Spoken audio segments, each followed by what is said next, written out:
Hello বন্ধুরা, সবাই কেমন আছো? আশা করছি ভালো আছো। দেখছো আমরা সবাই এখন দেশে এসেছিলাম, দেশ থেকে আজকে আমি কেরালায় ফিরে যাচ্ছি। আমার ছেলে আর সবজি ভাত খাচ্ছে, কারণ আর পনির ভালোবাসে।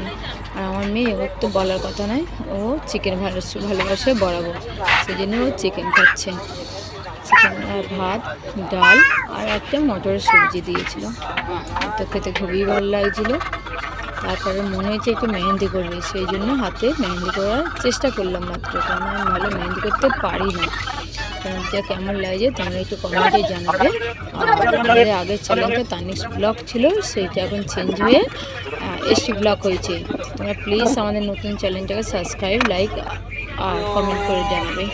মেহেন্দিটার ফাইনাল লুকটা কেমন হয়েছে অবশ্যই তোমরা দেখো আর জানাবে কেমন হয়েছে। ভালো তো হয়নি। হ্যালো বন্ধুরা, সবাই কেমন আছো? আশা করছি ভালো আছো। দেখছো আমরা সবাই এখন দেশে এসেছিলাম।